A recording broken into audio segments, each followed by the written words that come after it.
Collected Poems. 1901 to 1918. By Walter De la Mare in 2 volumes, Volume 1. 1920. Poems. 1906 Lyrical Poems. Shadow unregarding they told me sorcery the children of stare age the glimpse remembrance treachery in vain the miracle keep innocency the phantom voices thuli the birth night, to F. the death dream. Where is thy victory? Foreboding vain finding Napoleon England truce evening night the universe Gloria Mundi idleness Goliath characters from Shakespeare. Falstaff Macbeth Banquo Mercutio Juliet's nurse Iago Imogen Polonius Ophelia Hamlet sonnets. The happy encounter. April sea magic the marketplace anatomy even in the grave bright life humanity virtue memories of childhood. Reverie the massacre echo fear the mermaids myself autumn winter envy. To my mother the listeners. 1914 The 3 cherry trees old Susan old Ben Miss Lou the tailor Martha the sleeper the keys of morning Rachel alone the bells the scarecrow nod the bindweed winter their blooms no bud in May noon and night flower estranged the tired Cupid dreams faithless the shade be angry now no more. Exile where? Music unheard all that's past when the rose is faded sleep the stranger nevermore sailor Arabia the mountains queen Janira never to be the dark chateau the dwelling place the listener's time passes beware. The journey haunted silence winter dust the ghost and epitaph. The hawthorn hath a deathly smell. Motley. 1918 The little salamander the linnet the sunken garden the riddler's moonlight the blind boy the quarry misses. Grundy the tryst alone the empty house mistress fell the ghost the stranger betrayal the cage the revenant music the remonstrance nocturne the exile the unchanging invocation eyes life the disguise vain questioning vigil the old men the dreamer motley the marionettes Tet. 1917. April moon the fool's song clear eyes dust to dust the 3 strangers Alexander the reawakening the vacant day the flight for all the grief the scribe farewell. Poems. 1906 to Henry Newbolt. Lyrical Poems. They told me Pan was dead, but I oft marveled who it was that sang down the green valleys languidly where the grey elder thickets hang. Sometimes I thought it was a bird my soul had charged with sorcery, sometimes it seemed my own heart heard inland the sorrow of the sea. But even where the primrose sets the seal of her pale loveliness, I found amid the violet's tears of an antique bitterness. Sorcery. What voice is that I hear crying across the pool? It is the voice of Pan you hear, crying his sorceries shrill and clear, in the twilight dim and cool. What song is it he sings, echoing from afar, while the sweet swallow bends her wings, filling the air with twitterings, beneath the brightening star? The woodman answered me, his faggot on his back. Seek not the face of Pan to see, flee from his clear notes summoning thee to darkness deep and black. He dwells in thickest shade, piping his notes, forlorn of sorrow never to be allayed, turned from his covert sad of twilight unto morn. The woodman passed away along the forest path, his axe shone keen and grey in the last beams of day, and all was still as death. Only Pan singing sweet out of earth's fragrant shade, I dreamed his eyes to meet, and found but shadow laid before my tired feet. Comes no more dawn to me, nor bird of open skies. Only his wood's deep gloom I see till, at the end of all, shall rise, afar and tranquilly, death's stretching sea. The children of Stare. Winter is fallen early on the house of Stare. Birds in reverberating flocks haunt its ancestral box. Bright are the plenteous berries and clusters in the air. Still is the fountain's music, the dark pool icy still, whereupon a small and sanguine sun floats in a mirror on, into a west of crimson, from a south of daffodil. 'Tis strange to see young children in such a wintry house. Like rabbits on the frozen snow their telltale footprints go, their laughter rings like timbrels 'neath evening ominous. Their small and heightened faces like wine-red winter buds, their frolic bodies gentle as flakes in the air that pass, frail as the twirling petal from the briar of the woods. Above them silence lowers, still as an arctic sea. Light fails, night falls, the wintry moon glitters. The crocus soon will ope grey and distracted on earth's austerity. Thick mystery, wild peril, law like an iron rod, yet sport they on in spring's attire, each with his tiny fire blown to a core of ardor by the awful breath of God. Age. This ugly old crone, every beauty she had when a maid. Her beautiful eyes, too youthful, too wise, seemed ever to come to so lightless a home, cold and dull as a stone. And her cheeks, who would guess cheeks cadaverous as this once with colors were gay as the flower on its spray? Who would ever believe aught could bring one to grieve so much as to make lips bent for love's sake so thin and so gray? O youth, come away! As she asks in her lone, this old, desolate crone. She loves us no more, she is too old to care for the charms that of yore made her body so fair. Past repining, past care, she lives but to bear 1 or 2 fleeting years' earth's indifference. Her tears have lost now their heat, her hands and her feet now shake but to be shed as leaves from a tree, and her poor heart beats on like a sea, the storm gone. The glimpse. Art thou asleep? Or have thy wings wearied of my unchanging skies? Or, haply, is it fading dreams are in my eyes? Not even an echo in my heart tells me the courts thy feet trod last, bare as a leafless wood it is, the summer past. My inmost mind is like a book the reader dulls with lassitude, wherein the same old lovely words sound poor and rude. Yet through this vapid surface, I seem to see old-time deeps, I see, past the dark painting of the hour, life's ecstasy.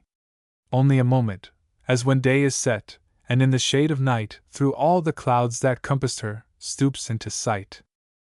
Pale, changeless, everlasting Dien, gleams on the prone Endymion, troubles the dullness of his dreams, and then is gone.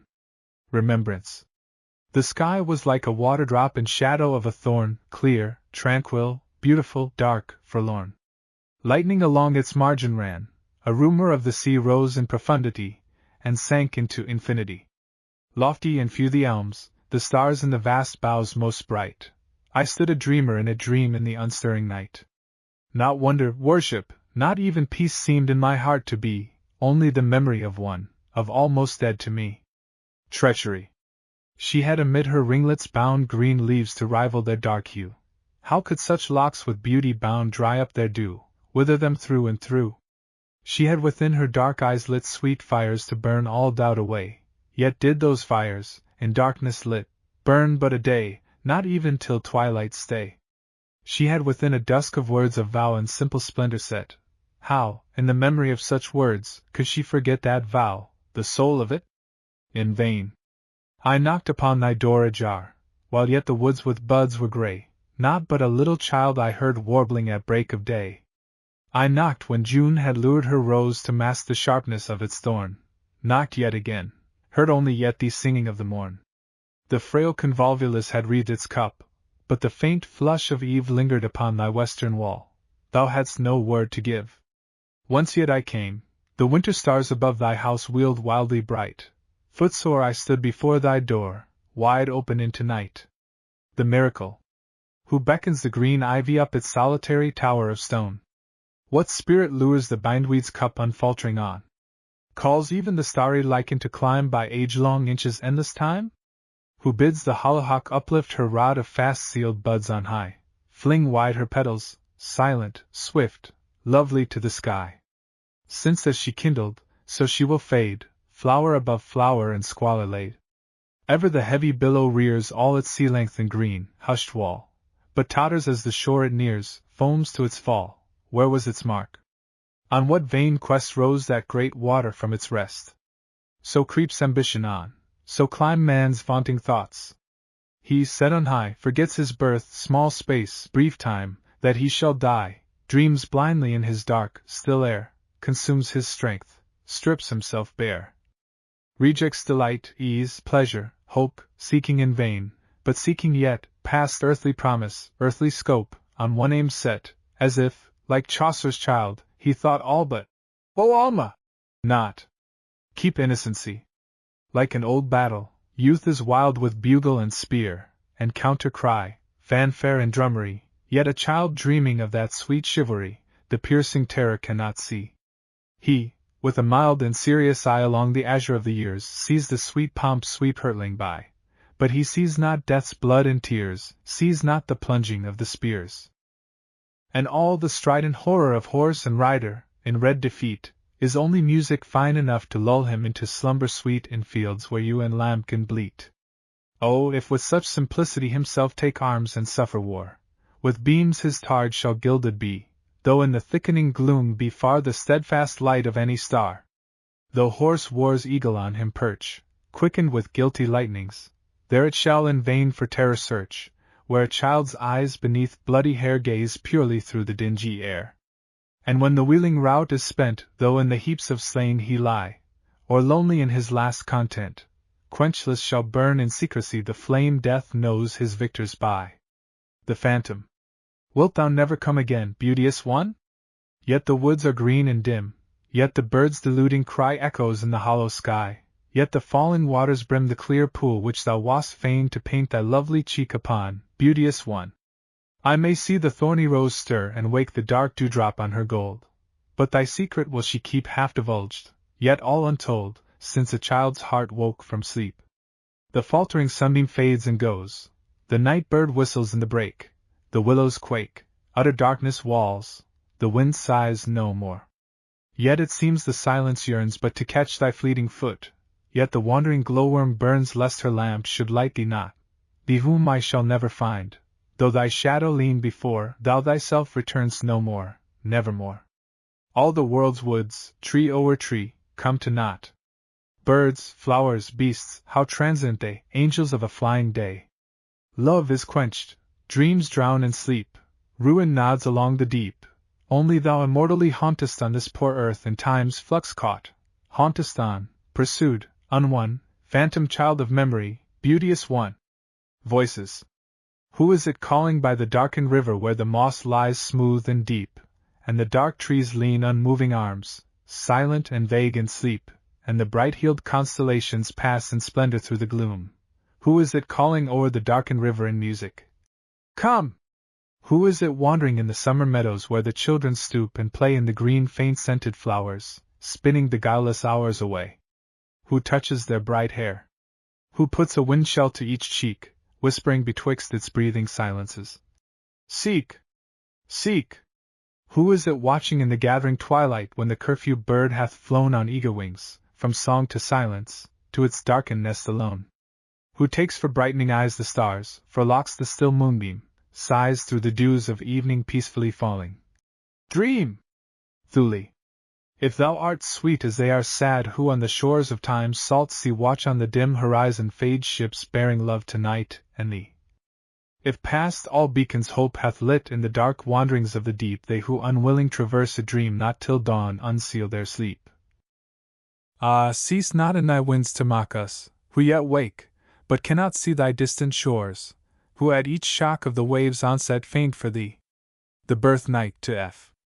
Dearest, it was a night that in its darkness rocked Orion's stars, a sighing wind ran faintly white along the willows, and the cedar boughs laid their wide hands in stealthy peace across the starry silence of their antique moss. No sound save rushing air cold, yet all sweet with spring, and in thy mother's arms, couched weeping there, thou, lovely thing.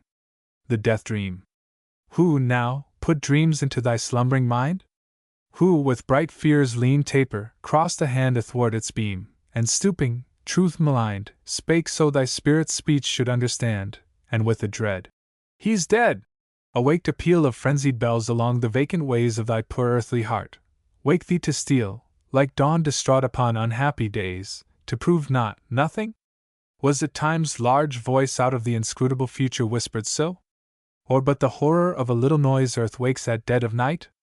Or does love know when his sweet wings weary and droop, and even in sleep cries audibly a shrill remorse? Or, haply, was it I who out of dreams stole but a little where shadows course, called back to thee across the eternal stream? Where is thy victory? None can tell where I shall be when the unclean earth covers me. Only in surety if thou cry where my perplexed ashes lie, no, 'tis but death's necessity that keeps my tongue from answering thee. Even if no more my shadow may lean for a moment in thy day, no more the whole earth lighten, as if, thou near, it had naught else to give, surely 'tis but heaven's strategy to prove death immortality.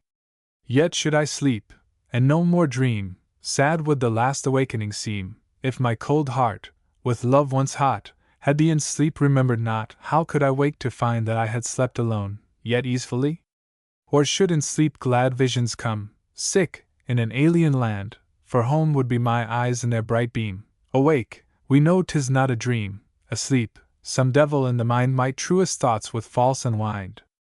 Life is a mockery if death have the least power men say it hath. As to a hound that mewing waits, death opens, and shuts to his gates, else even dry bones might rise and say, "'Tis ye are dead and laid away." Innocent children out of naught build up a universe of thought, and out of silence fashion heaven. So, dear, is this poor dying even, seeing thou shalt be touched, heard, seen, better than when dust stood between. Foreboding.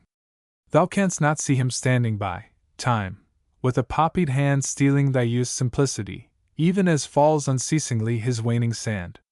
He will pluck thy childish roses, as summer from her bush strips all the loveliness that was, even to the silence evening has thy laughter hush. Thy locks too faint for earthly gold, the meekness of thine eyes he will darken and dim, and to his fold drive, gainst the night, thy stainless, old innocencies. Thy simple words confuse and mar, thy tenderest thoughts delude, draw a long cloud athwart thy star, still with loud timbrels heaven's far faint interlude. Thou canst not see, I see, dearest. Oh, then, yet patient be, though love refuse thy heart all rest, though even love wax angry, lest love should lose thee? Vain finding. Ever before my face there went betwixt earth's buds and me a beauty beyond earth's content, a hope, half memory, till in the woods one evening, eyes as dark as they, fastened on mine unwontedly, grey, and dear heart, how grey! Napoleon. What is the world, O soldiers? It is I, this incessant snow, this northern sky, soldiers, this solitude through which we go is I. England. No lovelier hills than thine have laid my tired thoughts to rest, no peace of lovelier valleys made like peace within my breast. Thine are the woods whereto my soul, out of the noontide beam, flees for a refuge green and cool and tranquil as a dream. Thy breaking seas like trumpets peal, thy clouds, how oft have I watched their bright towers of silence steal into infinity. My heart within me falls to roam in thought even far from thee. Thine be the grave whereto I come, and thine my darkness be. Truce. Far inland here death's pinions mock the roar of English seas. We sleep to wake no more, hushed, and at ease, till sound a trump, shore on to echoing shore, rouse from a peace, unwonted then to war, us and our enemies. Evening. When twilight darkens, and one by one the sweet birds to their nests have gone, when to green banks the glowworms bring pale lamps to brighten evening, then stirs in his thick sleep the owl through the dewy air to prowl. Hawking the meadows swiftly he flits, while the small mouse a-trembling sits with tiny eye of fear upcast until his brooding shape be past, hiding her where the moonbeams beat, casting black shadows in the wheat. Now all is still, the field man is lapped deep in slumbering silentness. Not a leaf stirs, but clouds on high pass in dim flocks across the sky, puffed by a breeze too light to move aught but these wakeful sheep above. Oh, what an arch of light now spans these fields by night no longer man's. Their ancient master is abroad, walking beneath the moonlight cold. His presence is the stillness, he fills earth with wonder and mystery. Night. All from the light of the sweet moon tired men lie now abed, actionless, full of visions, soon vanishing, soon sped. The starry night aflock with beams of crystal light scarce stirs, only its birds, the cocks, the streams, call 'neath heaven's wanderers. All silent, all hearts still, love, cunning, fire fallen low, when faint morn straying on the hill sighs, and his soft airs flow. The universe.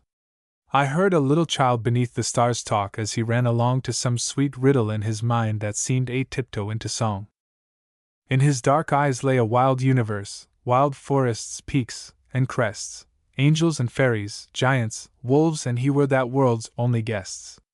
Elsewhere was home and mother, his warm bed, now, only God alone could, armed with all his power and wisdom, make earths richer than his own. O man, thy dreams, thy passions, hopes, desires, he in his pity keep a homely bed where love may lull a child's fond universe asleep. Gloria Mundi. Upon a bank, easeless with knobs of gold, beneath a canopy of noonday smoke, I saw a measureless beast, morose and bold, with eyes like one from filthy dreams awoke, who stares upon the daylight in despair for very terror of the nothing there. This beast in one flat hand clutched vulture-wise a glittering image of itself in jet, and with the other groped about its eyes to drive away the dreams that pestered it, and never ceased its coils to toss and beat the mire encumbering its feeble feet. Sharp was its hunger, though continually it seemed a cut of stones to ruminate, and often like a dog let glittering lie this meatless fare, its foolish gaze to sate, once more convulsively to stoop its jaw, or seize the morsel with an envious paw. Indeed, it seemed a hidden enemy must lurk within the clouds above that bank, it strained so wildly its pale, stubborn eye, to pierce its own foul vapors dim and dank, till, wearied out, it raved in wrath and foam, daring that not invisible to come. Aye, and it seemed some strange delight to find in this unmeaning din, till, suddenly, as if it heard a rumor on the wind, or far away its freer children cry, lifting its face made quiet, there it stayed, till died the echo its own rage had made. That place alone was barren where it lay. Flowers bloomed beyond, utterly sweet and fair, and even its own dull heart might think to stay in livelong thirst of a clear river there, flowing from unseen hills to unheard seas, through a still vale of yew and almond trees. And then I spied in the lush green below its tortured belly, one, like silver, pale, with fingers closed upon a rope of straw, that bound the beast, squat neck to hoary tail. Lonely in all that verdure faint and deep, he watched the monster as a shepherd sheep. I marveled at the power, strength, and rage of this poor creature in such slavery bound, tethered with worms of fear, forlorn with age, its blue wing stumps stretched helpless on the ground, while twilight faded into darkness deep, and he who watched it piped its pangs asleep. Idleness. I saw old Idleness, fat, with great cheeks puffed to the huge circumference of a sigh, but past all tinge of apples long ago. His boyish fingers twiddled up and down the filthy remnant of a cup of physic that thicked in odor all the while he stayed. His eyes were sad as fishes that swim up and stare upon an element not theirs through a thin skin of shrewish water, then turn on a languid fin, and dip down, down, into unplumbed, vast, oozy deeps of dream. His stomach was his master, and proclaimed it, and never were such meager puppets made the slaves of such a tyrant, as his thoughts of that obese epitome of ills. Trussed up he sat, the mockery of himself, and when upon the wan green of his eye I marked the gathering luster of a tear, thought I myself must weep, until I caught a grey, smug smile of satisfaction smirch his pallid features at his misery. And laugh did I, to see the little snares he had set for pests to vex him, his great feet prisoned in greater boots, so narrow a stool to seat such elephantine parts as his, aye, and the book he read, a Hebrew Bible, and to incite a gross and backward wit, an old, crabbed, wormed Greek dictionary, and a foxy Ovid bound in dappled calf. Goliath. Still as a mountain with dark pines and sun he stood between the armies, and his shout rolled from the empyrean above the host. Bid any little flea ye have come forth, and wince at death upon my finger-nail!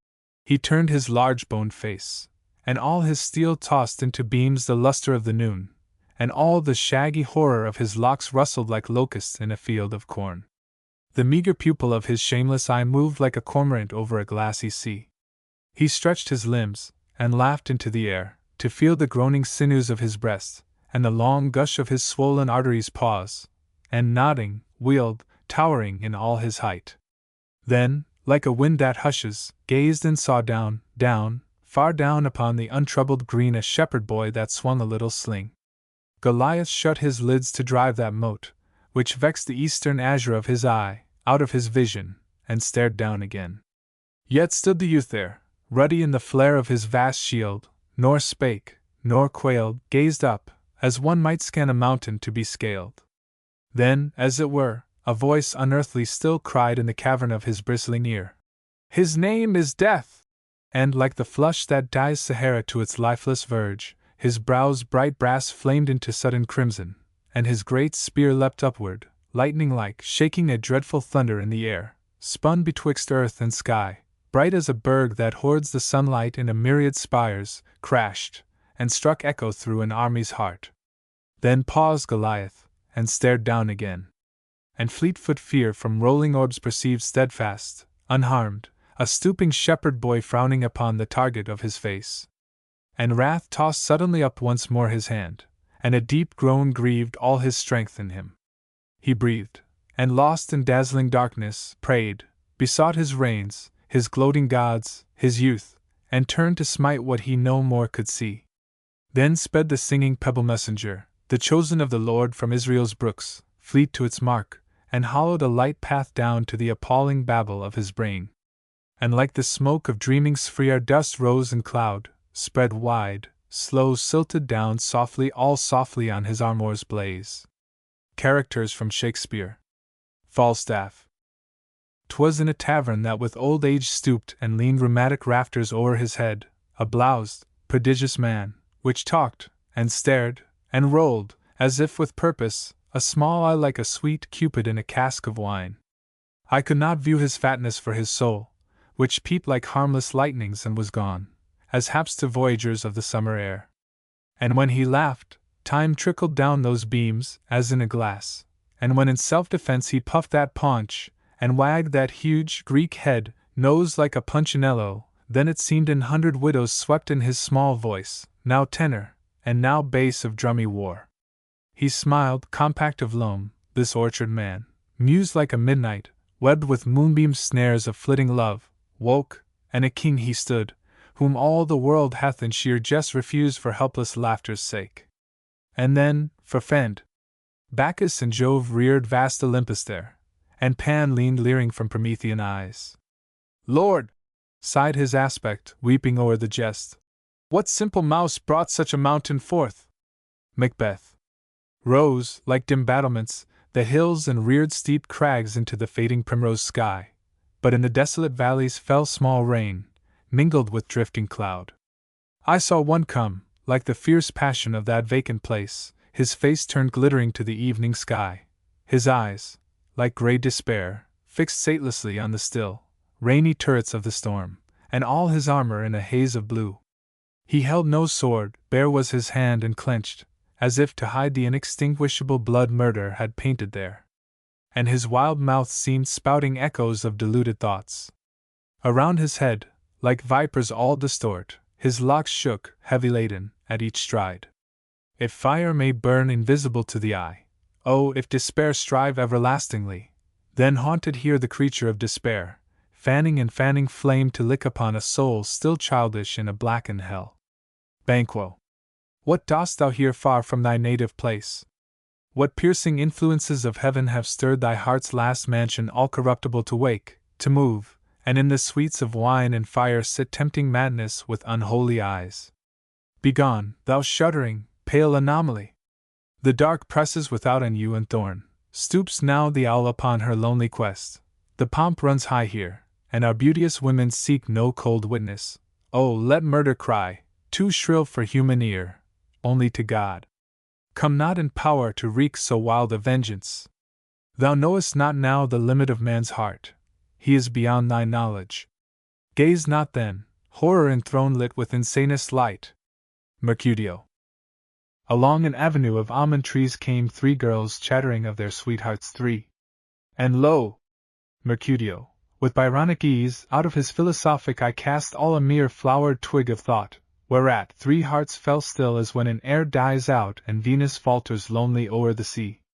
But when within the further mist of bloom his step and form were hid, the smooth child and said, La, and what eyes he had! And Lucy said, How sad a gentleman! And Catherine, I wonder now what mischief he was at. And these three also April hid away, leaving the spring faint with Mercutio. Juliet's nurse. An old-world nursery vacant now of children, with posied walls, familiar, fair, demure, and facing southward o'er romantic streets, sits yet and gossips winter's dark away one gloomy, vast, glossy, and wise, and sly, and at her side a cherried country cousin. Her tongue claps ever like a ram's sweet bell, there's not a name but calls a tale to mind, some marrowy patty of farce or melodrame. There's not a soldier but hath babes in view, there's not on earth what minds not of the midwife. Oh, widowhood that left me still espoused! Beauty she sighs o'er, and she sighs o'er gold. Gold will buy all things, even a sweet husband, else only heaven is left, and farewell youth. Yet, strangely, in that money-haunted head, the sad, gemmed crucifix and incense blue is childhood once again. Her memory is like an anthill which a twig disturbs, but twig stilled never. And to see her face, broad with sleek homely beams, her babed hands, ever like lighting doves, and her small eyes, blue wells they twinkle, arch and lewd and pious, to darken all sudden into Stygian gloom, and paint disaster with uplifted whites, is life's epitome. She prates and prates, a waterbrook of words o'er 12 small pebbles. And when she dies, some grey, long, summer evening, when the bird shouts of childhood through the dusk, 'neath night's faint tapers, then her body shall lie stiff with silks of 60 thrifty years. Iago. A dark lean face, a narrow, slanting eye, whose deeps of blackness one pale taper's beam haunts with the fitting madness of desire, a heart whose cinder at the breath of passion glows to a momentary core of heat almost beyond indifference to endure, so parched Iago frets his life away. His scorn works ever in a brain whose wit this world hath fools too many and gross to seek. Ever to live incredibly alone, masked, shivering, deadly, with a simple more of idiot gravity, and one pale flower whose chill would quench in everlasting peace his soul's unmeasured flame. O paradox! Might he but learn the trick, to wear her heart one fragile hour of heedless innocence, and then, farewell, and the incessant grave. O fool! O villain! 'Tis the shuttlecock wit never leaves at rest. It is his fate to be a needle in a world of hay, where honor is the flattery of the fool, sin, a tame bauble, lies, a tiresome jest, virtue, a silly, whitewashed block of wood for words to fill. Ah! But the secret lacking, the secret of the child, the bird, the night, faded, flouted, bespattered, in days so far hate cannot bitter them, nor wrath deny, else were this Desdemona. Why? Woman a harlot is, and life a nest fouled by long ages of forked fools. And God, Iago deals not with a tale so dull, to have made the world. Fie on thee, artisan! Imogen. Even she too dead. All languor on her brow, all mute humanity's last simpleness, and yet the roses in her cheeks unfallen. Can death haunt silence with a silver sound? Can death, that hushes all music to a close, pluck one sweet wire scarce audible that trembles, as if a little child, called purity, sang heedlessly on of his dear Imogen? Surely if some young flowers of spring were put into the tender hollow of her heart, 'twould faintly answer, trembling in their petals. Poise but a wild bird's feather, it will stir on lips that even in silence wear the badge only of truth. Let but a cricket wake, and sing of home, and bid her lids unseal the unspeakable hospitality of her eyes. O childless soul, call once her husband's name. And even if indeed from these green hills of England far, her spirit flits forlorn, back to its youthful mansion it will turn, back to the floods of sorrow these sweet locks yet heavy bear in drops, and night shall see unwearying as her stars still Imogen, pausing twixt death and life on one hushed word. Polonius. There haunts in time's bare house an active ghost, enamored of his name, Polonius. He moves small fingers much, and all his speech is like a sampler of precisest words, set in the pattern of a simpleton. His mirth floats eerily down chill corridors, his sigh, it is a sound that loves a keyhole, his tenderness a faint court-tarnished thing, his wisdom prates as from a wicker cage, his very belly is a pompous knot, his eye a page that hath forgot his errand. Yet in his brain, his spiritual brain, lies hid a child's demure, small, silver whistle which, to his horror, God blows, unawares, and sets men staring. It is sad to think, might he but don indeed thin flesh and blood, and pace important to law's inmost room, he would see, much marveling, one immensely wise, named Bacon, who at sound of his youth's step, would turn and call him cousin, for the likeness. Ophelia. There runs a criss-cross pattern of small leaves espalier, in a fading summer air, and there Ophelia walks, an azure flower, whom wind, and snowflakes, and the sudden rain of love's wild skies have purified to heaven. There is a beauty past all weeping now in that sweet, crooked mouth, that vacant smile, only a lonely grey in those mad eyes, which never on earth shall learn their loneliness. And when amid startled birds she sings lament, mocking in hope the long voice of the stream, it seems her heart's lute hath a broken string. Ivy she hath, that to old ruin clings, and rosemary, that sees remembrance fade, and pansies, deeper than the gloom of dreams. But ah! If utterable, would this earth remain the base, unreal thing it is? Better be out of sight of peering eyes, out of hearing of all useless words, spoken of tedious tongues and heedless ears. And lest at last the world should learn heart secrets, lest that sweet wolf from some dim thicket steal, better the glassy horror of the stream. Hamlet. Umbrageous cedars murmuring symphonies stooped in late twilight o'er dark Denmark's prince. He sat, his eyes companioned with dream, lustrous large eyes that held the world in view as some entranced child's a puppet show. Darkness gave birth to the all-trembling stars, and a far roar of long-drawn cataracts, flooding immeasurable night with sound. He sat so still, his very thoughts took wing, and lightest Ariels, the stillness haunted with midge-like measures, but, at last, even they sank 'neath the influences of his night. The sweet dust shed faint perfume in the gloom. Through all wild space the stars' bright arrows fell on the lone prince, the troubled son of man, on time's dark waters in unearthly trouble.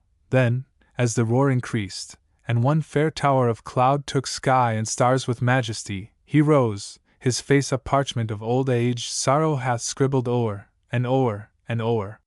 Sonnets. The happy encounter. I saw sweet poetry turn troubled eyes on shaggy science nosing in the grass, for by that way poor poetry must pass on her long pilgrimage to paradise. He snuffled, grunted, squealed, perplexed by flies, parched, weather-worn, and near of sight, alas, from peering close where very little was in dens secluded from the open skies.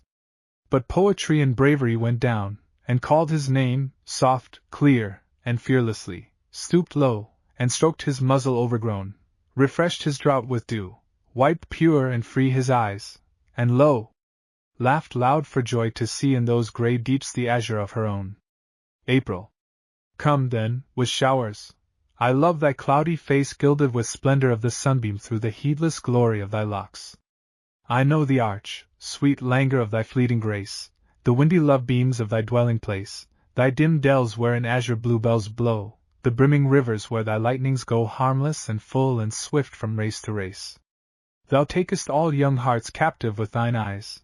At rumor of thee the tongues of children ring louder than bees, the golden poplars rise like trumps of peace, and birds, on homeward wing, fly mocking echoes shrill along the skies, above the waves' grave diapasoning.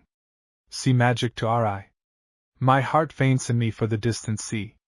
The roar of London is the roar of ire the lion utters in his old desire for Libya out of dim captivity. The long bright silver of Cheapside I see, her gilded weathercocks on roof and spire exulting eastward in the western fire. All things recall one heart-sick memory. Ever the rustle of the advancing foam, the surge's desolate thunder, and the cry as of some lone babe in the whispering sky. Ever I peer into the restless gloom to where a ship clad dim and loftily looms steadfast in the wonder of her home. The marketplace. My mind is like a clamorous marketplace. All day in wind, rain, sun, its babble wells, voice answering to voice in tumult swells. Chaffering and laughing, pushing for a place, my thoughts haste on, gay, strange, poor, simple, base. This one buys dust, and that a bauble sells, but none to any scrutiny hints or tells the haunting secrets hidden in each sad face. Dies down the clamor when the dark draws near, strange looms the earth in twilight of the west, lonely with one sweet star serene and clear, dwelling, when all this place is hushed to rest, on vacant stall, gold, refuse, worst and best, abandoned utterly in haste and fear. Anatomy. By chance my fingers, resting on my face, stayed suddenly where in its orbit shone the lamp of all things beautiful, then on, following more heedfully, did softly trace each arch and prominence and hollow place that shall revealed be when all else is gone, warmth, color, roundness, to oblivion, and nothing left but darkness and disgrace. Life like a moment past seemed then to be, a transient dream this raiment that it wore, while spelled my hand out its mortality made certain all that had seemed doubt before, proved, oh how vaguely, yet how lucidly, how much death does, and yet can do no more. Even in the grave. I laid my inventory at the hand of death, who in his gloomy arbor sate, and while he conned it, sweet and desolate I heard love singing in that quiet land. He read the record even to the end, the heedless, livelong injuries of fate, the burden of foe, the burden of love and hate, the wounds of foe, the bitter wounds of friend. All he read, aye, even the indifference, the vain talk, vainer silence, hope and dream. He questioned me. What seek'st thou then instead? I bowed my face in the pale evening gleam. Then gazed he on me with strange innocence. Even in the grave thou wilt have thyself, he said. Bright life. Come now, I said. Put off these webs of death, distract this leaden yearning of thine eyes from lichened banks of peace, sad mysteries of dust fallen and where passed the flitting breath. Turn thy sick thoughts from him that slumbereth in mouldered linen to the living skies, the sun's bright clouded principalities, the salt deliciousness the sea breeze hath. Lay thy warm hand on earth's cold clods and think what exquisite greenness sprouts from these to grace the moving fields of summer. On the brink of arched waves the sea horizon trace, whence wills night's galaxy, and in silence sink the pride and rapture of life's dwelling place. Humanity, ever exulting in thyself, on fire to flaunt the purple of the universe, to strut, and thy great part rehearse, ever the slave of every proud desire. Come now a little down where sports thy sire, choose thy small better from thy abounding worse, prove thou thy lordship who hadst dust for nurse, and for thy swaddling the primeval mire. Then stooped our manhood nearer, deep and still, as from earth's mountains an unvoyaged sea, hushed my faint voice in its great peace until it seemed but a bird's cry in eternity, and in its future loomed the undreamable, and in its past slept simple men like me. Virtue. Her breast is cold, her hands how faint and wan, and the deep wonder of her starry eyes seemingly lost in cloudless paradise, and all earth's sorrow out of memory gone. Yet sings her clear voice unrelenting on of loveliest impossibilities, though echo only answer her with sighs of effort wasted and delights foregone.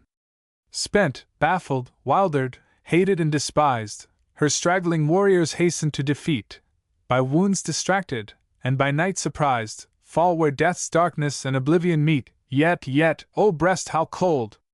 O hope how far! Grant my son's ashes lie where these men's are. Memories of childhood. Reverie. Bring not bright candles, for his eyes in twilight have sweet company. Bring not bright candles, else they fly, his phantoms fly, gazing aggrieved on thee. Bring not bright candles, startle not the phantoms of a vacant room, flocking above a child that dreams, deep in dreams, hid in the gathering gloom. Bring not bright candles to those eyes that between earth and stars descry, lovelier for the shadows there, children of air, palaces in the sky. The massacre. The shadow of a poplar tree lay in that lake of sun, as I with my little sword went in, against 1,001. Haughty and infinitely armed, insolent in their wrath, plumed high with purple plumes they held the narrow meadow path. The air was sultry, all was still, the sun like flashing glass, and snip-snap my light whispering steel in arcs of light did pass. Lightly and dull fell each proud head, spiked keen without avail, till swam my uncontented blade with ichor green and pale. And silence fell. The rushing sun stood still in paths of heat, gazing in waves of horror on the dead about my feet. Never a whir of wing, no bee stirred o'er the shameful slain, not but a thirsty wasp crept in, stooped, and came out again. The very air trembled in fear. Eclipsing shadows seemed rising in crimson waves of gloom, on one who dreamed. Echo. Who called? I said, and the words through the whispering glades, hither, thither, baffled the birds. Who called? Who called? The leafy boughs on high hissed in the sun, the dark air carried my cry faintingly on. Eyes in the green, in the shade, in the motionless break, voices that said what I said, for mockery's sake. Who cares? I bawled through my tears, the wind fell low, in the silence. Who cares? Who cares? Wailed to and fro. Fear. I know where lurk the eyes of fear. Ah, I alone, where shadowy clear, watching for me, lurks fear. 'Tis ever still and dark, despite all singing and all candlelight, 'tis ever cold, and night. He touches me, says quietly. Stir not, nor whisper, I am nigh. Walk noiseless on, I am by. He drives me as a dog a sheep, like a cold stone I cannot weep. He lifts me hot from sleep. In marble hands to where on high the jeweled horror of his eye dares me to struggle, or cry. No breast wherein to chase away that watchful shape. Vain, vain to say, haunt not with night the day! The mermaids. Sand, sand, hills of sand, and the wind where nothing is green and sweet of the land. No grass, no trees, no bird, no butterfly, but hills, hills of sand, and a burning sky. Sea, sea, mounds of the sea, hollow, and dark, and blue, flashing incessantly the whole sea through. No flower, no jutting root, only the floor of the sea, with foam afloat. Blow, blow, winding shells, and the watery fish, deaf to the hidden bells, in the water splash. No streaming gold, no eyes, watching along the waves, but far-blown shells, faint bells, from the darkling caves. Myself. There is a garden, grey with mists of autumn tide, under the giant boughs, stretched green on every side. Along the lonely paths, a little child like me, with face, with hands, like mine, plays ever silently. On, quite silently, when I am there alone, turns not his head, lifts not his eyes, heeds not as he plays on. After the birds are flown from singing in the trees, when all is grey, all silent, voices, and winds, and bees. And I am there alone, forlornly, silently, plays in the evening garden myself with me. Autumn. There is a wind where the rose was, cold rain where sweet grass was, and clouds like sheep stream o'er the steep grey skies where the lark was. Not gold where your hair was, not warm where your hand was, but phantom, forlorn, beneath the thorn, your ghost where your face was. Sad winds where your voice was, tears, tears where my heart was, and ever with me, child, ever with me, silence where hope was. Winter. Green mistletoe. Oh, I remember now a dell of snow, frost on the bough, none there but I, snow, snow, and a wintry sky. None there but I, and footprints one by one, zigzagly, where I had run, where shrill and powdery a robin sat in the tree. And he whistled sweet, and I in the crusted snow with snow-clubbed feet jigged to and fro, till, from the day, the roselight ebbed away. And the robin flew into the air, the white mist threw, and small and rare the night frost fell in the calm and misty dell. And the dusk gathered low, and the silver moon and stars on the frozen snow drew taper bars, kindled winking fires in the hooded briars. And the sprawling bear growled deep in the sky, and Orion's hair streamed sparkling by, but the north sighed low. Snow, snow, more snow! And to my mother, thine is my all, how little when 'tis told beside thy gold. Thine the first peace, and mine the livelong strife, thine the clear dawn, and mine the night of life, thine the unstained belief, darkened in grief. Scarce even a flower but thine its beauty and name, dimmed yet the same. Never in twilight comes the moon to me, stealing through those far woods, but tells of thee, falls, dear, on my wild heart, and takes thy part. Thou art the child, and I, how steeped in age! A blotted page from that clear, little book life's taken away. How could I read it, dear, so dark the day? Be it all memory twixt thee and me. The Listeners, 1914. The Three Cherry Trees. There were 3 cherry trees once, grew in a garden all shady, and there for delight of so gladsome a sight, walked a most beautiful lady, dreamed a most beautiful lady.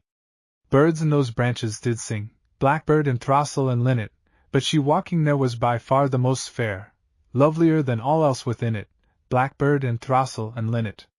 But blossoms to berries do come, all hanging on stalks light and slender, and one long summer's day charmed that lady away, with vows sweet and merry and tender, a lover with voice low and tender.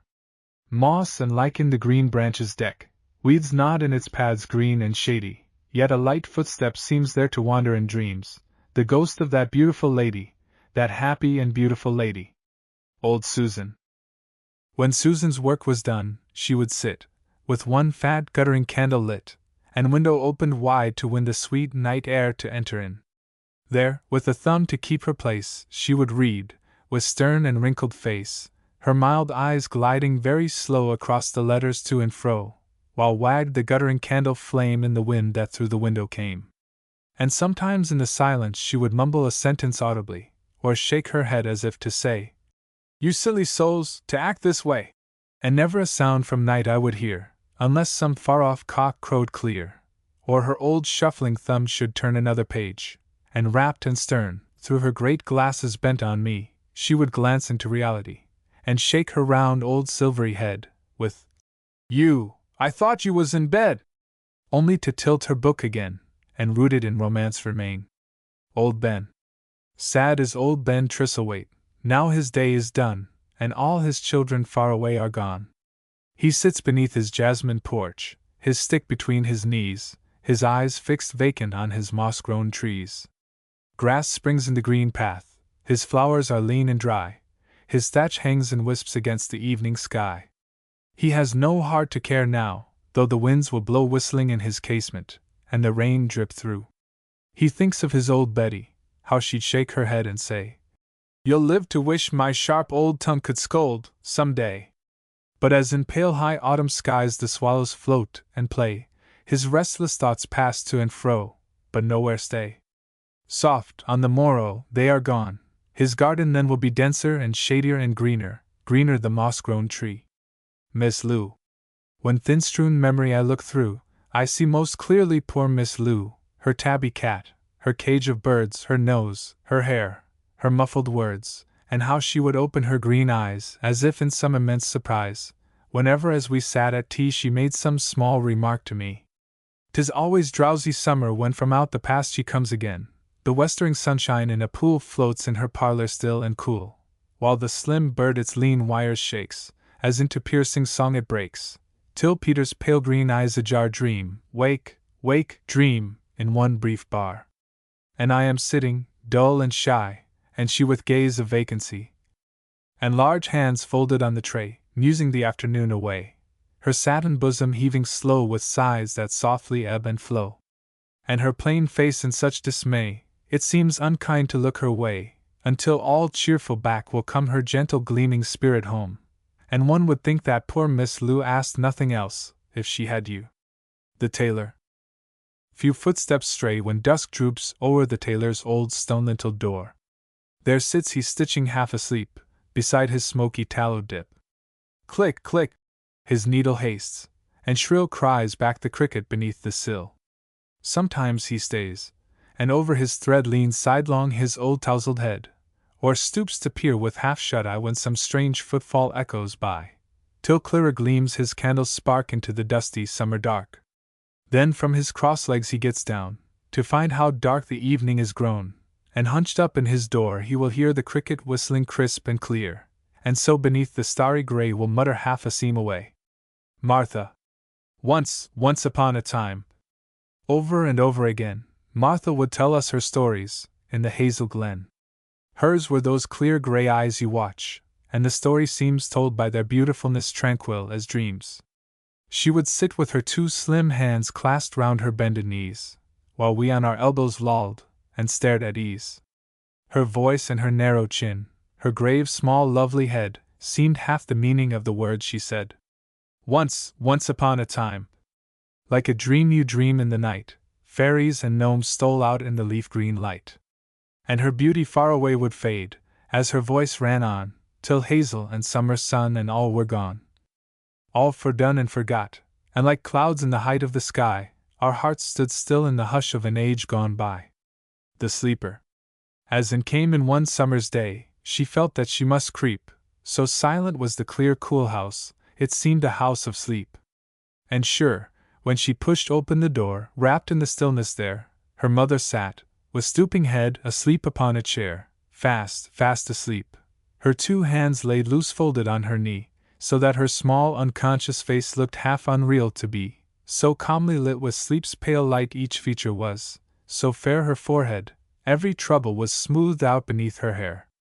But though her mind in dream now moved, still seemed her gaze to rest, from out beneath her fast-sealed lids, above her moving breast, on and, as quite still she stood, yet slumber lay so deep even her hands upon her lap seemed saturate with sleep.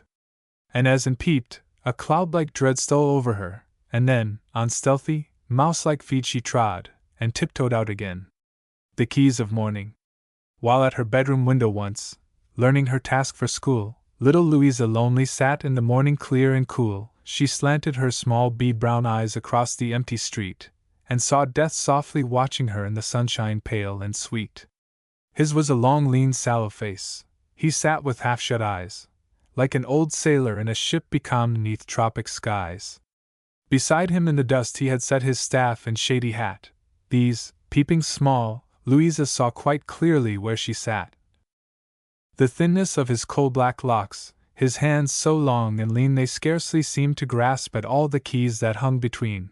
Both were of gold, but one was small, and with this last did he wag in the air, as if to say, "Come hither, child, to me."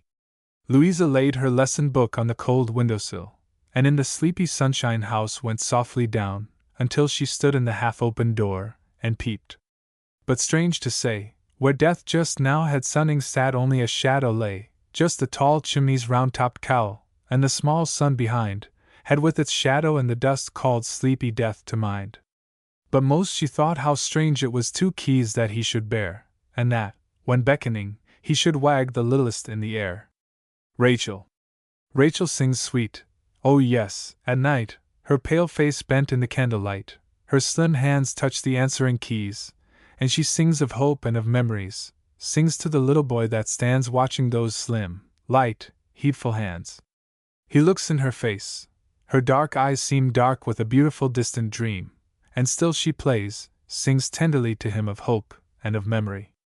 Alone. A very old woman lives in yon house. The squeak of the cricket, the stir of the mouse, are all she knows of the earth and us. Once she was young, would dance and play, like many another young popinjay, and run to her mother at dusk of day. And colors bright she delighted in, the fiddle to hear, and to lift her chin, and sing as small as a twittering wren. But age apace comes at last to all, and a lone house filled with the cricket's call, and the scampering mouse in the hollow wall. The bells.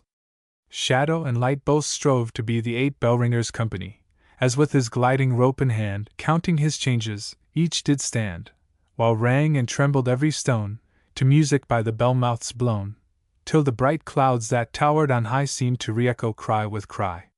Still swung the clappers to and fro, when, in the far-spread fields below, I saw a ploughman with his team lift to the bells and fix on them his distant eyes as if he would drink in the utmost sound he could, while near him sat his children 3, and in the green grass placidly played undistracted on, as if what music earthly bells might give could only faintly stir their dream, and stillness make more lovely seem. Soon night hid horses, children, all in sleep deep and ambrosial. Yet, it seemed, from star to star, welling now near, now faint and far, those echoing bells rang on in dream, and stillness made even lovelier seem. The Scarecrow. All winter through I bow my head beneath the driving rain. The north wind powders me with snow and blows me back again.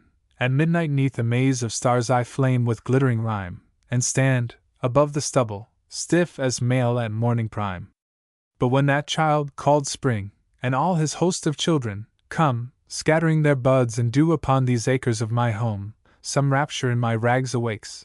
I lift void eyes and scan the skies for crows, those ravening foes of my strange master, man.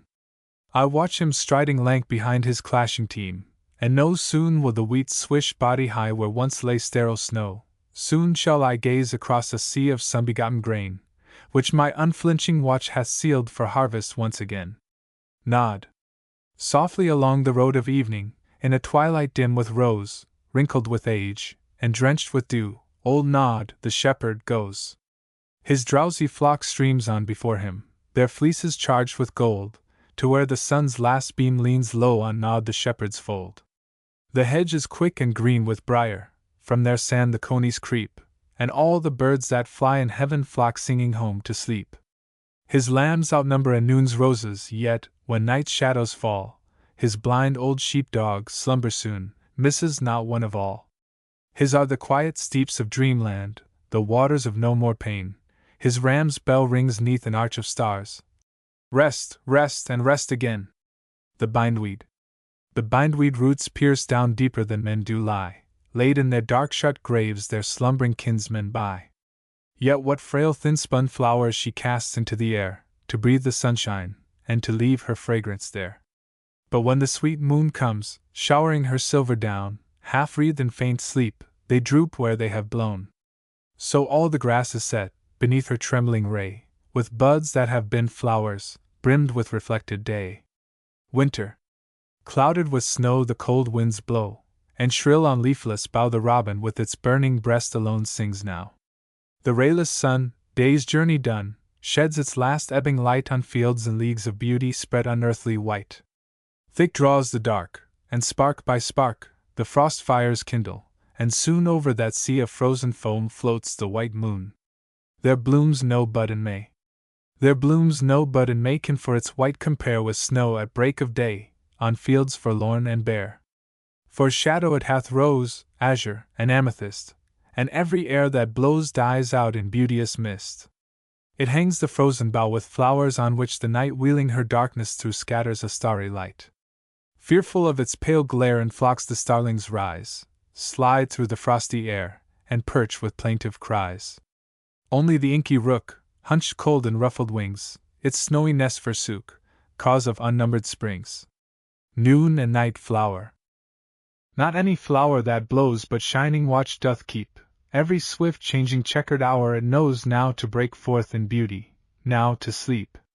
This for the roving bee keeps open house, and this stainless and clear is, that in darkness she may lure the moth to where her nectar is.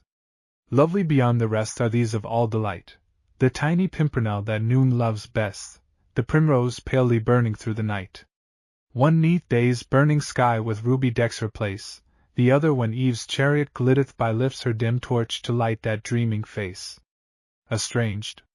No one was with me there, happy I was, alone, yet from the sunshine suddenly a joy was gone. A bird in an empty house sad echoes makes to ring, flitting from room to room on restless wing.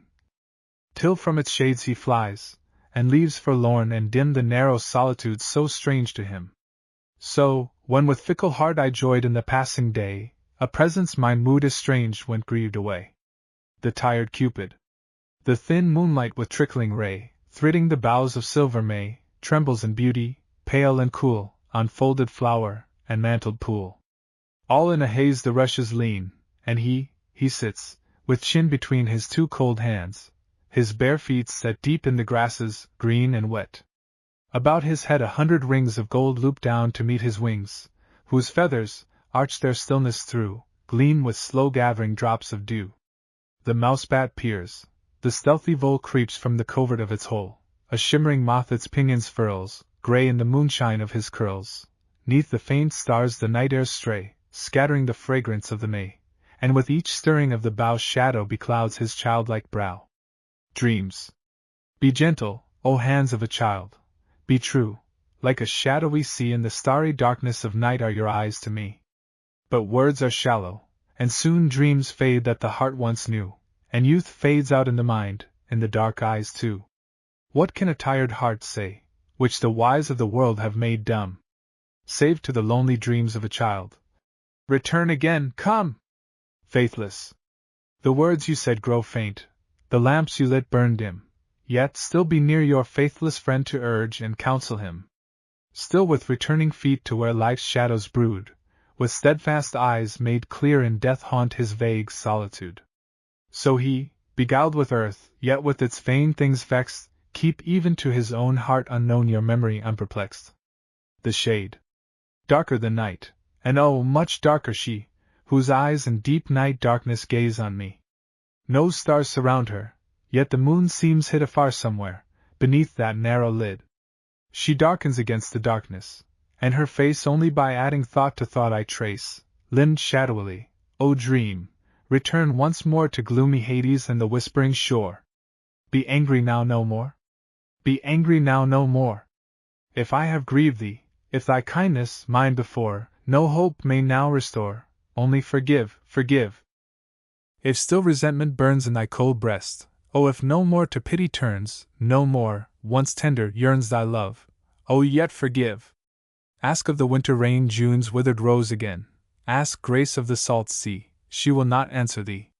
God would 10 times have shriven a heart so riven, in her cold care thou wouldst be still unforgiven. Exile. Had the gods loved me I had lain where darnel is, and thorn, and the wild night bird's night-long strain trembles and bows forlorn. Nay, but they loved me not, and I must needs a stranger be, whose every exiled day gone by aches with their memory. Where? Where is my love? In silence and shadow she lies, under the April grey, calm waste of the skies, and a bird above, in the darkness tender and clear, keeps saying over and over, "Love lies here." Not that she's dead, only her soul is flown out of its last pure earthly mansion, and cries instead in the darkness, tender and clear, like the voice of a bird in the leaves, "Love, love lies here." Music unheard. Sweet sounds begone, whose music on my ear stirs foolish discontent or lingering here, when, if I cross the crystal verge of death, him I should see. Who these sounds murmureth? Sweet sounds, begone. Ask not my heart to break its bond of bravery for sweet quiet's sake. Lure not my feet to leave the path they must tread on, unfaltering, till I sleep in dust. Sweet sounds, begone. Though silence brings apace deadly disquiet of this homeless place, and all I love in beauty cries to me, we but vain shadows and reflections be. All that's past. Very old are the woods, and the buds that break out of the briar's boughs, when March winds wake, so old with their beauty are, oh, no man knows through what wild centuries rose back the rose. Very old are the brooks, and the rills that rise where snow sleeps cold beneath the azure skies sing such a history of come and gone, their every drop is as wise as Solomon. Very old are we men, our dreams are tales told in dim Eden by Eve's nightingales. We wake and whisper a while, but the day gone by, silence and sleep like fields of amaranth lie. When the rose is faded. When the rose is faded, memory may still dwell on her beauty shadowed, and the sweet smell gone. That vanishing loveliness, that burdening breath, no bond of life hath then, nor grief of death. 'Tis the immortal thought whose passion still makes of the changing the unchangeable. Oh, thus thy beauty, loveliest on earth to me, dark with no sorrow, shines and burns, with thee. Sleep. Men all, and birds, and creeping beasts, when the dark of night is deep, from the moving wonder of their lives commit themselves to sleep. Without a thought or fear, they shut the narrow gates of sense, heedless and quiet, in slumber turn their strength to impotence. The transient strangeness of the earth their spirits no more see, within a silent gloom withdrawn, they slumber in secrecy. Two worlds they have, a globe forgot wheeling from dark to light, and all the enchanted realm of dream that burgeons out of night. The stranger, half hidden in a graveyard, in the blackness of a yew, where never living creature stirs, nor sunbeam pierces through, is a tomb, green and crooked, its faded legend gone, with but one rain-worn cherub's head of smoldering stone. There, when the dusk is falling, silence broods so deep it seems that every wind that breathes blows from the field of sleep. Day breaks in heedless beauty, kindling each drop of dew, but unforsaking shadow dwells beneath this lonely yew. And, all else lost and faded, only this listening head keeps with a strange unanswering smile its secret with the dead. Nevermore, sailor. Nevermore, sailor, shall thou be tossed on the wind-ridden, restless sea. Its tides may labor, all the world shake neath that weight of waters hurled, but its whole shock can only stir thy dust to a quiet even quieter. Thou mock'st at land who now art come to such a small and shallow home, yet bore the sea full many a care for bones that once a sailor's were. And though the grave's deep soundlessness thy once sea-deafened ear distress, no robin ever on the deep hopped with his song to haunt thy sleep. Arabia. Far are the shades of Arabia, where the princes ride at noon, mid the verdurous valleys and thickets, under the ghost of the moon. And so dark is that vaulted purple flowers in the forests rise and toss into blossom gainst the phantom stars pale in the noonday skies. Sweet is the music of Arabia in my heart, when out of dreams I still in the thin clear murk of dawn descry her gliding streams, hear her strange lutes on the green banks ring loud with the grief and delight of the dim silked dark-haired musicians in the brooding silence of night. They haunt me, her lutes and her forests. No beauty on earth I see but shadowed with that dreams recalls her loveliness to me. Still eyes look coldly upon me, cold voices whisper and say, "He is crazed with the spell of far Arabia, they have stolen his wits away."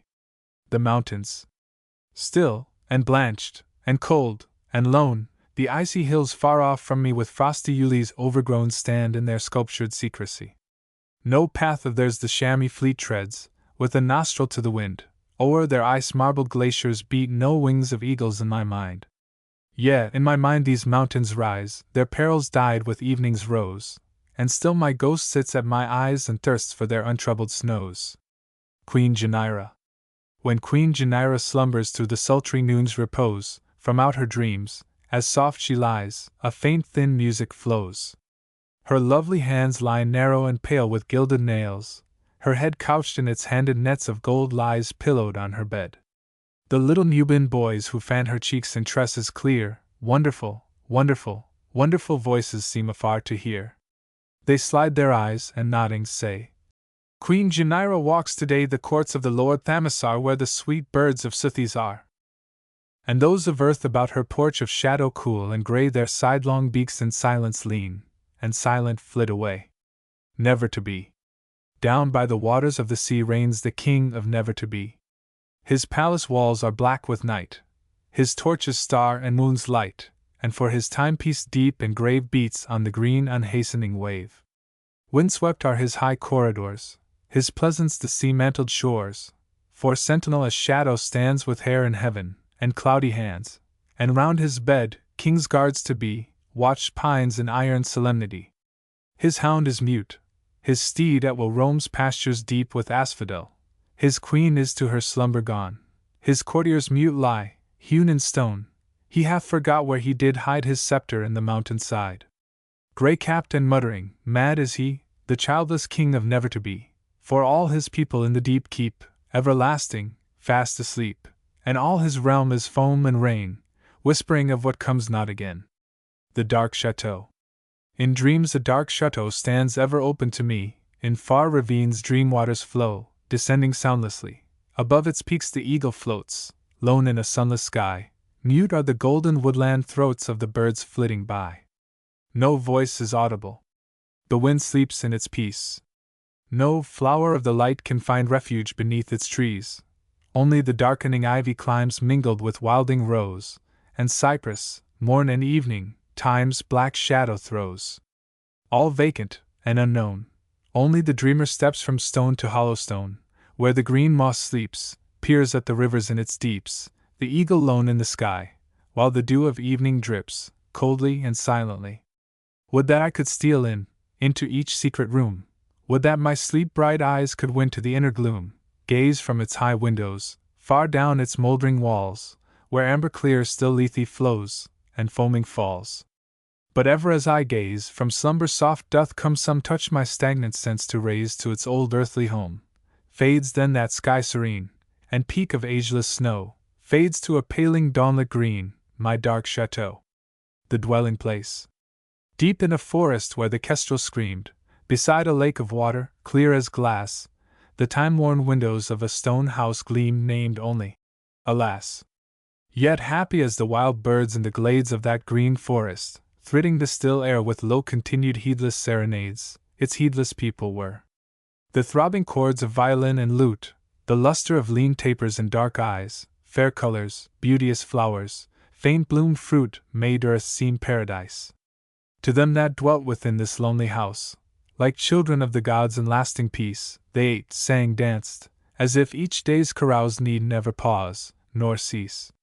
Some to the hunt would wend, with hound and horn, and clash of silver, beauty, bravery, pride, heeding not one who on white horse upborne with soundless hoofs did ride.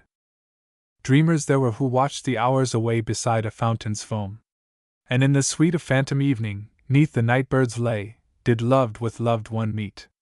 All were children, for, the long day done, they barred the heavy door against lightfoot fear, and few words spake though one known face was gone, yet still seemed hovering near. They heaped the bright fire higher, poured dark wine, and in long reverie dazed the questioning eye, curtained threefold the heart-dismaying shine of midnight streaming by. They shut the dark out from the painted wall, with candles dared the shadow at the door, sang down the faint reiterated call of those who came no more. Yet clear above that portal plain was writ, confronting each at length alone to pass out of its beauty into night starlit, that word. Alas! The listeners. "Is there anybody there?" said the traveler, knocking on the moonlit door, and his horse in the silence champed the grasses of the forest's ferny floor, and a bird flew up out of the turret, above the traveler's head, and he smote upon the door again a second time. "Is there anybody there?" he said. But no one descended to the traveler. No head from the leaf-fringed sill leaned over and looked into his gray eyes, where he stood perplexed and still. But only a host of phantom listeners that dwelt in the lone house then stood listening in the quiet of the moonlight to that voice from the world of men, stood thronging the faint moonbeams on the dark stair that goes down to the empty hall, hearkening in an air stirred and shaken by the lonely traveler's call. And he felt in his heart their strangeness, their stillness answering his cry, while his horse moved, cropping the dark turf, 'neath the starred and leafy sky, for he suddenly smote on the door, even louder, and lifted his head. "Tell them I came, and no one answered, that I kept my word," he said. Never the least stir made the listeners, though every word he spake fell echoing through the shadowiness of the still house from the one man left awake. Aye, they heard his foot upon the stirrup, and the sound of iron on stone, and how the silence surged softly backward, when the plunging hoofs were gone. Time passes. There was not in the valley but a tower of ivory, its base enwreathed with red flowers that at evening caught the sun's crimson as to ocean low he sped. Lucent and lovely it stood in the morning under a trackless hill, with snows eternal muffling its summit, and silence ineffable. Sighing of solitude winds from the cold heights haunted its yellowing stone. At noon its shadow stretched athwart cedars whence every bird was flown. Its stair was broken, its starlit walls were fretted, its flowers shone wide at the portal, full blown and fading, their last faint fragrance gone. And on high in its lantern a shape of the living watched o'er a shoreless sea, from a tower rotting with age and weakness, once lovely as ivory. "Beware!" An ominous bird sang from its branch. "Beware, O wanderer!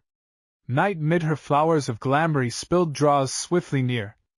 Night with her darkened caravans, piled deep with silver and myrrh, draws from the portals of the east, O wanderer near. Night who walks plumed through the fields of stars that strangely stir, smitten to fire by the sandals of him who walks with her. The journey.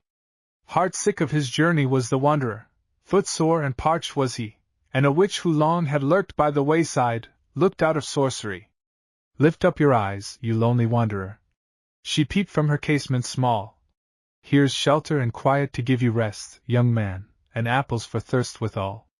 And he looked up out of his sad reverie, and saw all the woods in green, with birds that flitted feathered in the dappling, the jewel-bright leaves between. And he lifted up his face towards her lattice, and there, alluring wise, slanting through the silence of the long past, dwelt the still green witch's eyes. And vaguely from the hiding place of memory voices seemed to cry, "What is the darkness of one brief lifetime to the deaths thou hast made us die? Heed not the words of the enchantress who would us still betray." And sad with the echo of their reproaches, doubting, he turned away. "I may not shelter beneath your roof, lady, nor in this wood's green shadow seek repose, nor will your apples quench the thirst the homesick wanderer knows." "Homesick forsooth!" she softly mocked him, and the beauty in her face made in the sunshine pale and trembling a stillness in that place. And he sighed, as if in fear, that young wanderer, looking to left and to right, where the endless narrow road swept onward, till in distance lost to sight. And there fell upon his sense the briar, haunting the air with its breath, and the faint shrill sweetness of the birds' throats, their tent of leaves beneath. And there was the witch, in no wise heeding, her arbor, and fruit-filled dish, her pitcher of well water, and clear damask, all that the weary wish. And the last gold beam across the green world faltered and failed, as he remembered his solitude, and the dark night's inhospitality. And he looked upon the witch with eyes of sorrow in the darkening of the day, and turned him aside into oblivion, and the voices died away. And the witch stepped down from her casement. In the hush of night he heard the calling and wailing in dewy thicket of bird to hidden bird. And gloom stole all her burning crimson, remote and faint in space as stars and gathering shadow of the evening seemed now her phantom face. And one night's rest shall be a myriad, midst dreams that come and go, till heedless fate, unmoved by weakness, bring him this same strange byway through. To the beauty of earth that fades in ashes, the lips of welcome, and the eyes more beauteous than the feeble shine of Hesperlone in the lightning skies.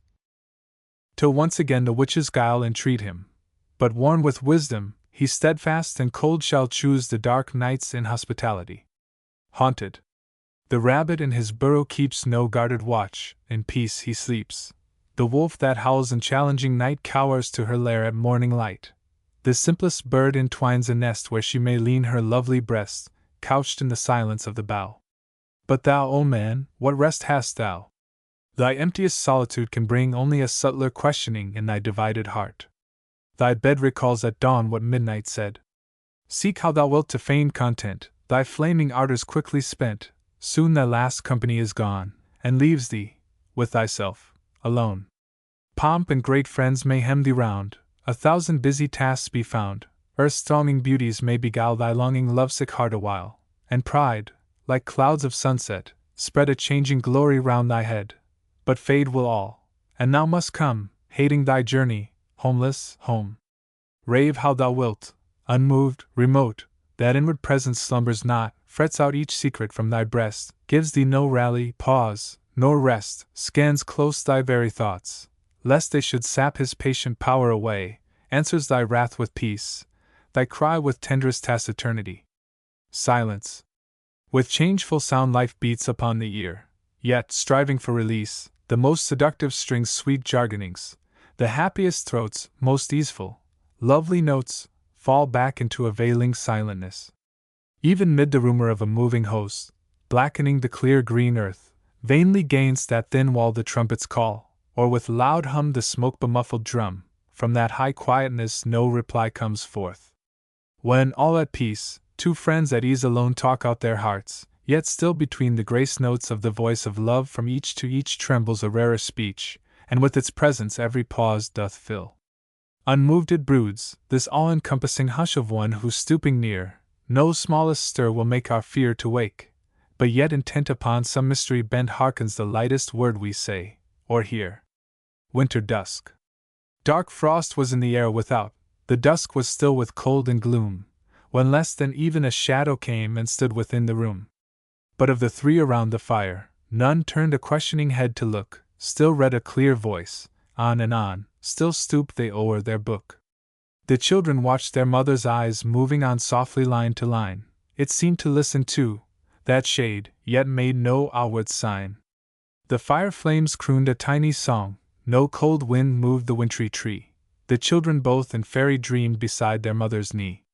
And nearer yet that spirit drew above that heedless one, intent only on what the simple words of her small story meant. No voiceless sorrow grieved her mind, no memory her bosom stirred, nor dreamed she, as she read to two, 'twas surely three who heard. Yet when, the story done, she smiled from face to face, serene and clear, a love, half dread, sprang up, as she leaned close and drew them near. The ghost. Peace in thy hands, peace in thine eyes, peace on thy brow, flower of a moment in the eternal hour, peace with me now. Not a wave breaks, not a bird calls, my heart, like a sea, silent after a storm that hath died, sleeps within me. All the night's dews, all the world's leaves, all winter's snows seem with their quiet to have stilled in life's dream all sorrowing now. An epitaph. Here lies a most beautiful lady, light of step and heart was she. I think she was the most beautiful lady that ever was in the West Country. But beauty vanishes, beauty passes, however rare, rare it be, and when I crumble, who will remember this lady of the West Country? The hawthorn hath a deathly smell. The flowers of the field have a sweet smell, meadowsweet, tansy, thyme, and faint-heart pimpernel. But sweeter even than these, the silver of the May wreathed is with incense for the judgment day. An apple, a child, dust, when falls the evening rain, wild briars spice leaves, breathe memories again. With further memory fraught, the silver of the May wreathed is with incense for the judgment day. Eyes of all loveliness, shadow of strange delight, even as a flower fades must thou from sight. But o'er thy grave's mound, till come the judgment day, wreathed shall with incense he thy sharp thorn may. Motley, 1918. The Little Salamander to Margot. When I go free, I think 'twill be a night of stars and snow, and the wild fires of frost shall light my footsteps as I go, Nobody will be there with groping touch, or sight, to see me in my bush of hair dance burning through the night. The linnet. Upon this leafy bush with thorns and roses in it, flutters a thing of light, a twittering linnet. And all the throbbing world of dew and sun and air by this small parcel of life is made more fair, as if each bramble spray and mounted gold-wreathed furze, harebell and little thyme, were only hers, as if this beauty and grace did to one bird belong, and, at a flutter of wing, might vanish in song. The sunken garden. Speak not, whisper not, here bloweth thyme and bergamot, softly on the evening hour, secret herbs their spices shower. Dark-spiked rosemary and myrrh, lean-stalked, purple lavender, hides within her bosom, too, all her sorrows, bitter rue. Breathe not, trespass not, of this green and darkling spot, latticed from the moon's beams, perchance a distant dreamer dreams, perchance upon its darkening air, the unseen ghosts of children fair, faintly swinging, sway and sweep, like lovely sea-flowers in its deep, while, unmoved, to watch and ward, amid its gloomed and daisied sward, stands with bowed and dewy head that one little leaden lad. The riddlers. Thou solitary! The blackbird cried. I, from the happy wren, linnet and blackcap, woodlark, thrush, perched all upon a sweetbriar bush, have come at cold of midnight tide to ask thee, why and when grief smote thy heart so thou dost sing in solemn hush of evening, so sorrowfully, lovelorn thing, nay, not sing, but rave, but wail, most melancholic nightingale? Do not the dews of darkness steep all pinings of the day in sleep? Why, then, when rocked in starry nest we mutely couch, secure, at rest, doth thy lone heart delight to make music for sorrow's sake? A moon was there. So still her beam, it seemed the whole world lay in dream, lulled by the watery sea. And from her leafy night-hung nook upon this stranger soft did look the nightingale. Sighed he. 'Tis strange, my friend, the kingfisher but yestermorn conjured me here out of his green and gold to say why thou, in splendor of the noon, wearest of color but golden shoon, and else dost thee array in a most somber suit of black? Surely, he sighed, some load of grief, past all our thinking, and belief, must weigh upon his back. Do, then, in turn, tell me, if joy thy heart as well as voice employ, why dost thou now most sable shine in plumage wofuler far than mine? Thy silence is a sadder thing than any dirge I sing. Thus, then, these two small birds, perched there, breathe a strange riddle both did share yet neither could expound. And we, who sing but as we can, in the small knowledge of a man, have we an answer found? Nay, some are happy whose delight is hid even from themselves from sight, and some win peace who spend the skill of words to sweeten despair of finding consolation where life has but one dark end, who, in rapt solitude, tell o'er a tale as lovely as velour, into the midnight air. Moonlight. The far moon mocketh lovers wise in her pale beauty trembling down, lending curved cheeks, dark lips, dark eyes, a strangeness not her own. And though they shut their lids to kiss, in starless darkness peace to win, even on that secret world from this her twilight enters in. The blind boy. I have no master, said the blind boy. My mother, Dame Venus they do call. Cowled in this hood she sent me begging for whatever in pity may befall. Hard was her visage, me adjuring, have no fond mercy on the kind. Here be sharp arrows, bunched in quiver, draw close ere striking, thou art blind. So stand I here, my woes entreating, in this dark alley, lest the moon point with her sparkling my barbed armory shine on my silver lace shoon. O sir, unkind this dame to me ward, of the salt billow was her birth, in your sweet charity drawn nearer the saddest rogue on earth. The quarry. You hunted me with all the pack, too blind, to see by no wild hope of force or greed could you make sure of me. And like a phantom through the glades, with tender breast aglow, the goddess in me laughed to hear your horns a-roving go. She laughed to think no mortal ever by dint of mortal flesh the very cause that was the hunt one moment could enmesh. That though with captive limbs I lay, still breath and vanquished eyes, he that hunts love with horse and hound hunts out his heart and eyes. Mrs. Grundy? Step very softly, sweet quiet foot, stumble not, whisper not, smile not by this dark ivy stoop cheek and brow. Still even thy heart! What sayest thou? High-coiffed, broad-browed, aged, suave yet grim, a large flat face, eyes keenly dim, staring at nothing, that's me, and yet, with a hate one could never, no, never forget. This is my world, my garden, my home. Hither my father bade mother to come and bear me out of the dark into light, and happy I was in her tender sight. And then, thou frail flower, she died and went, forgetting my pitiless banishment, and that old woman, an aunt, she said, came hither, lodged, fattened, and made her bed. Oh yes, thou most blessed, from Monday to Sunday, has lived on me, prayed on me, Mrs. Grundy called me, dear nephew, on each of those chairs has gloated in righteousness, heard my prayers. Why didst thou dare the thorns of the grove, timidest trespasser, huntress of love? Now thou hast peeped, and now dost know what kind of creature is thine for foe. Not that she'll tear out thy innocent eyes, poison thy mouth with deviltries. Watch thou, wait thou, soon will begin the guile of a voice, hark! Come in, come in! The tryst. Flee into some forgotten night, and be of all dark long my moonbright company. Beyond the rumor even of paradise come, there, out of all remembrance, make our home. Seek we some close-hid shadow for our lair, hollowed by Noah's mouse beneath the chair wherein the Omnipotent, in slumber bound, nods till the piteous trump of judgment sound. Perchance Leviathan of the deep sea would lease a lost mermaiden's grot to me, there of your beauty we would joyance make, a music wistful for the sea nympha's sake. Haply Elijah, o'er his spokes of fire, cresting steep Leo, or the heavenly lyre, spied, tranced in azure of inanest space, some airy hostel, meet for human grace, where two might happy be, just you and I, lost in the uttermost of eternity. Think!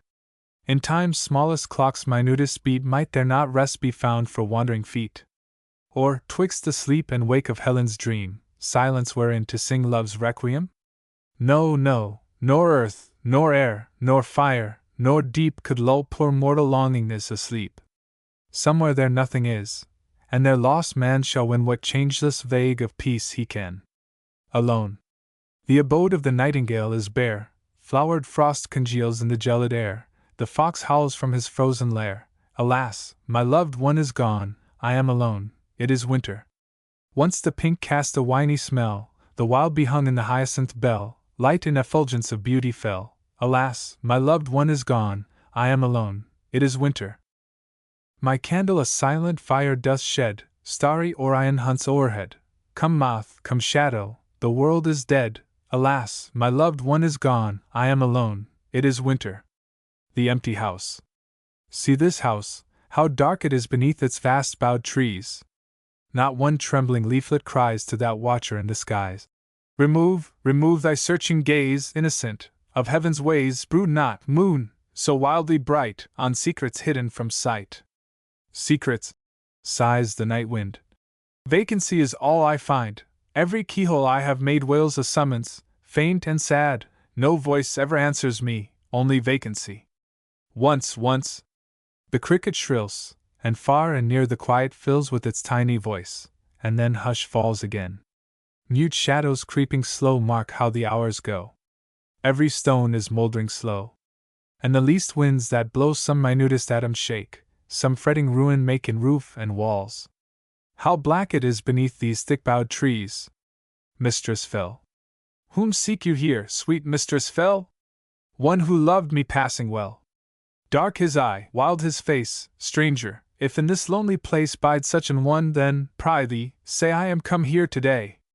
Many his like, Mistress Fell? I did not look, so cannot tell. Only this I surely know, when his voice called me, I must go, touched me his fingers, and my heart leapt at the sweet pain's smart. Why did he leave you, Mistress Fell? Magic laid its dreary spell. Stranger, he was fast asleep. Into his dream I tried to creep, called his name, soft was my cry. He answered, not one sigh. The flower and the thorn are here. Falleth the night dew, cold and clear. Out of her bower the bird replies, mocking the dark with ecstasies. See how the earth's green grass doth grow, praising what sleeps below. Thus have they told me. And I come, as flies the wounded wild bird home. Not tears I give, but all that he clasped in his arms, sweet charity, all that he loved, to him I bring for a close whispering. The ghost. Who knocks? I, who was beautiful, beyond all dreams to restore, I, from the roots of the dark thorn am hither, and knock on the door. Who speaks? I, once was my speech sweet as the birds on the air, when echo lurks by the waters to heed, 'tis I speak thee fair. Dark is the hour! Aye, and cold. Lone is my house. Ah, but mine? Sight, touch, lips, eyes yearned in vain. Long dead these to thine. Silence. Still faint on the porch break the flames of the stars. In gloom groped a hope-wearied hand over keys, bolts, and bars. A face peered. All the grey night in chaos of vacancy shone, naught but vast sorrow was there, the sweet cheat gone.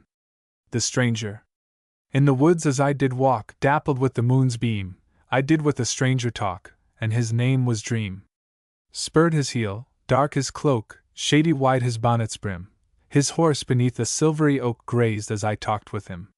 Softly his breast brooch burned and shone, hill and deep were in his eyes.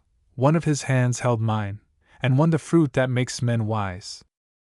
Wondrously strange was earth to see, flowers white as milk did gleam, spread to heaven the Assyrian tree, over my head with dream. Dews were still betwixt us twain, stars a trembling beauty shed, yet not a whisper comes again of the words he said. Betrayal. She will not die, they say, she will but put her beauty by and hie away. Oh, but her beauty gone, how lonely then will seem all reverie, how black to me! All things will sad be made, and every hope a memory, all gladness dead. Ghosts of the past will know my weakest hour, and whisper to me, and coldly go. And hers in deep of sleep, clothed in its mortal beauty I shall see, and waking weep. Naught will my mind then find in man's false heaven my peace to be, all blind, and blind. The cage. Why did you flutter in vain hope, poor bird, hard pressed in your small cage of clay? 'Twas but a sweet, false echo that you heard, caught only a feint of day. Still is the night all dark, a homeless dark. Burn yet the unanswering stars. And silence brings the same sea's desolate surge, sands bound or mark, of all your wanderings. Fret now no more, be still. Those steadfast eyes, those folded hands, they cannot set you free. Only with beauty wake wild memories, sorrow for where you are, for where you would be. The Revenant. O all ye fair ladies with your colors and your graces, and your eyes clear in flame of candle and hearth, toward the dark of this old window lift not up your smiling faces, where a shade stands forlorn from the cold of the earth. God knows I could not rest for one I still was thinking of. Like a rose sheathed in beauty her spirit was to me. Now out of unforgottenness a bitter draught I'm drinking of. 'Tis sad of such beauty unremembered to be. Men all shades, O woman. Winds wist not of the way they blow. Apart from your kindness, life's at best but a snare. Though a tongue now past praise this bitter thing doth say, I know what solitude means, and how homeless I fare. Strange, strange are ye all, except in beauty shared with her, since I seek one I loved yet was faithless to in death. Not life enough I heaped, so thus my heart must fare with her, now wrapped in the gross clay, bereft of life's breath. Music. When music sounds, gone is the earth I know, and all her lovely things even lovelier grow. Her flowers in vision flame, her forest trees lift burdened branches, stilled with ecstasies. When music sounds, out of the water rise naiads whose beauty dims my waking eyes, wrapped in strange dreams burns each enchanted face, with solemn echoing stirs their dwelling place. When music sounds, all that I was I am ere to this haunt of brooding dust I came, while from time's woods break into distant song the swift-winged hours, as I hasten along. The Remonstrance. I was at peace until you came and set a careless mind aflame. I lived in quiet, cold content, all longing in safe banishment, until your ghostly lips and eyes made wisdom unwise. Naught was in me to tempt your feet to seek a lodging. Quite forgot lay the sweet solitude we two in childhood used to wander through. Time's cold had closed my heart about, and shut you out. Well, and what then? O vision grave, take all the little all I have. Strip me of what in voiceless thought life's kept of life, unhoped, unsought, reverie and dream that memory must hide deep in dust. This only I say, though cold and bare the haunted house you have chosen to share, still 'neath its walls the moonbeam goes and trembles on the untended rose. Still o'er its broken roof tree rise the starry arches of the skies, and in your lightest word shall be the thunder of an ebbing sea. Nocturne. 'Tis not my voice now speaks, but a bird in darkling forest hollows a sweet throat, pleads until distant echo too hath heard and doubles every note. So love that shrouded dwells in mystery would cry and waken thee. Thou solitary, stir in thy still sleep, all the night waits thee, yet thou still dreamst on. Furtive the shadows that about thee creep, and cheat the shining footsteps of the moon. Unseal thine eyes, it is my heart that sings, and beats in vain its wings. Lost in heaven's vague, the stars burn softly through the world's dark latticings. We prisoned stray within its lovely labyrinth, and no mute seraphs guard the way even from silence unto speech, from love to that self it still is dreaming of. The exile. I am that Adam who, with snake for guest, hid anguished eyes upon Eve's piteous breast. I am that Adam who, with broken wings, fled from the seraph's brazen trumpetings. Betrayed and fugitive, I still must roam a world where sin and beauty whisper of home. Oh, from wide circuit shall at length I see pure daybreak lighten again on Eden's tree? Loose from remorse and hope and love's distress, and robe me again in my lost nakedness? No more with wordless grief a loved one grieve, but to heaven's nothingness re-welcome Eve? The unchanging. After the songless rose of evening, night quiet, dark, still, and nodding cavalcade advancing starred the deep hill. You, in the valley standing, in your quiet wonder took all that glamour, peace, and mystery in one grave look. Beauty hid your naked body, time dreamed in your bright hair, in your eyes the constellations burned far and fair. Invocation.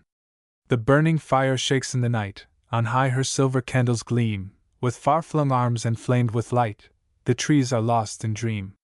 Come in thy beauty!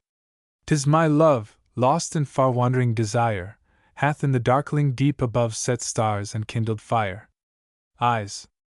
O strange devices that alone divide the seer from the seen, the very highway of earth's pomp and pride that lies between the traveler and the cheating, sweet delight of where he longs to be, but which, bound hand and foot, he, close on night, can only see. Life. Hearken, O dear, now strikes the hour we die, we, who in our strange kiss have proved a dream the world's realities, turned each from other's darkness with a sigh, need heed no more of life, waste no more breath on any other journey, but of death.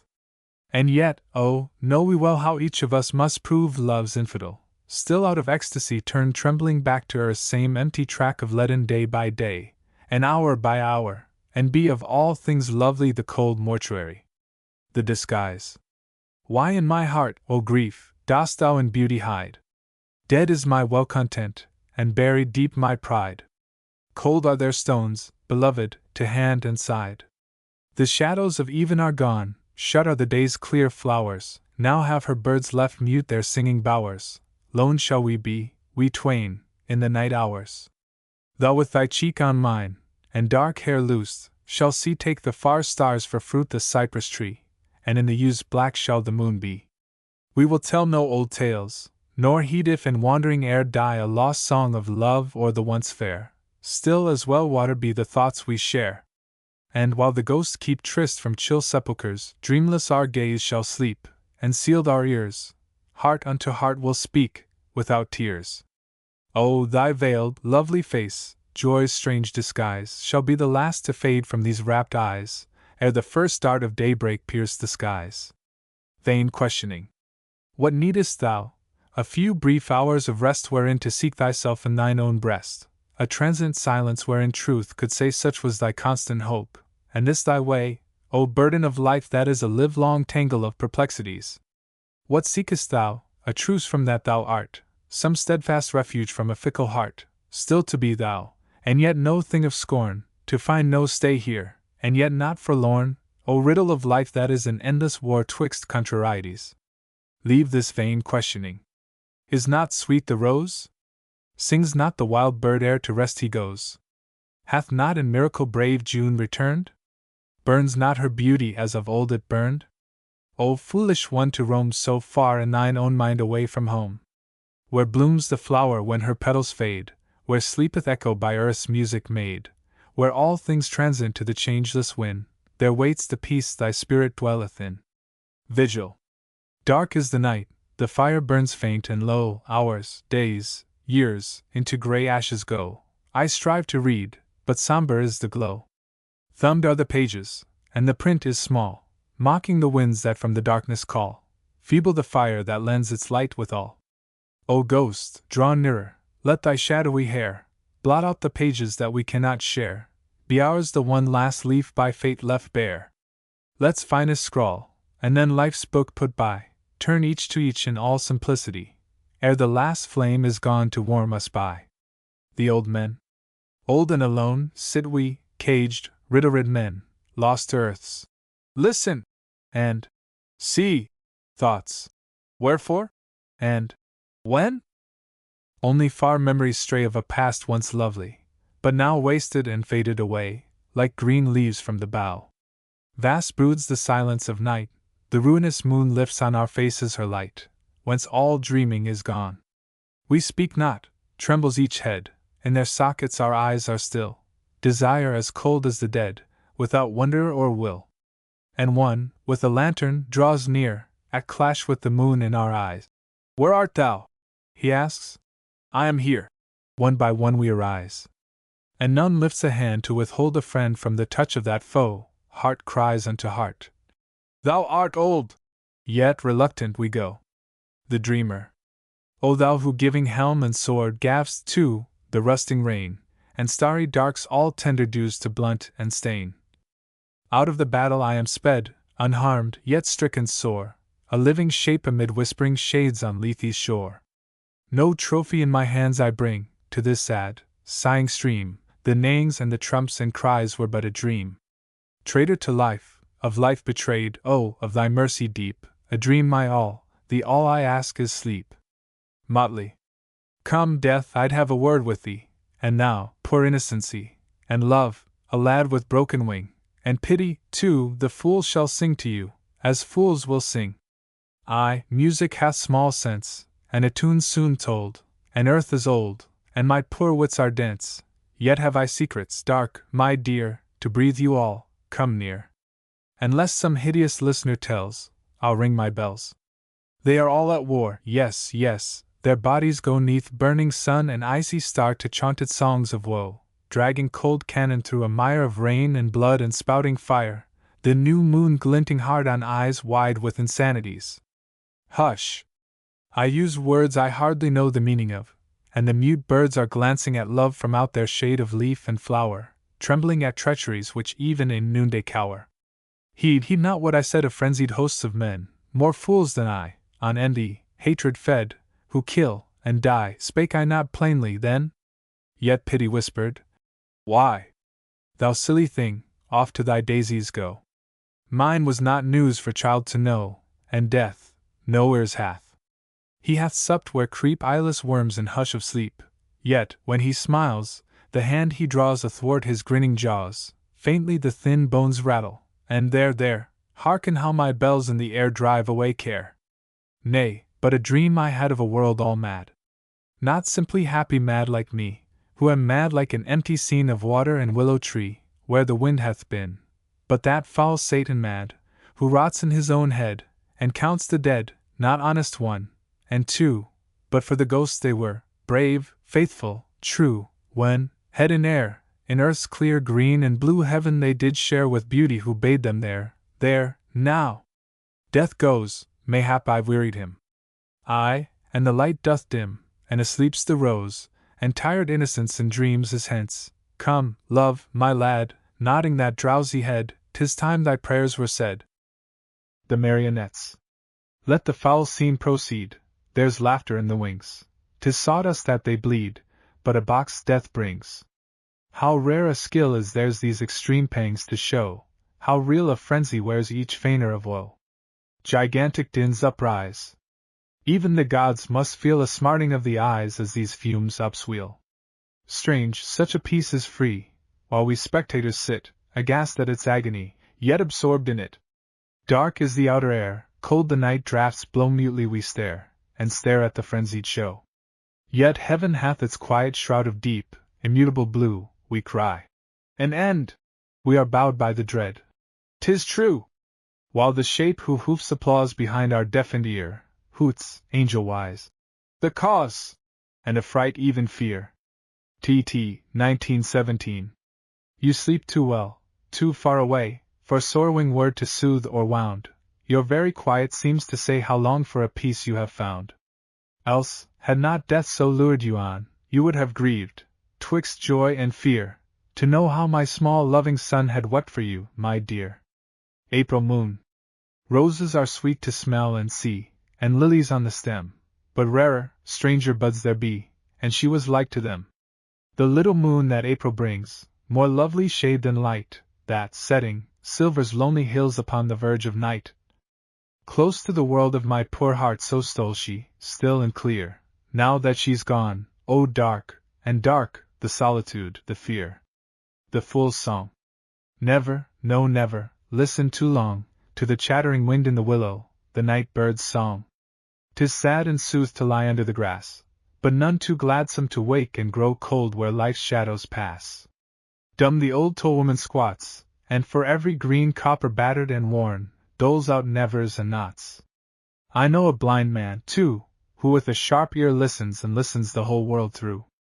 Oh, sit we snug to our feast, with platter and finger and spoon, and good victuals at least. Clear eyes do dim at last, and cheeks outlive their rose. Time, heedless of the past, no loving kindness knows, chill unto mortal lips the lethe flows.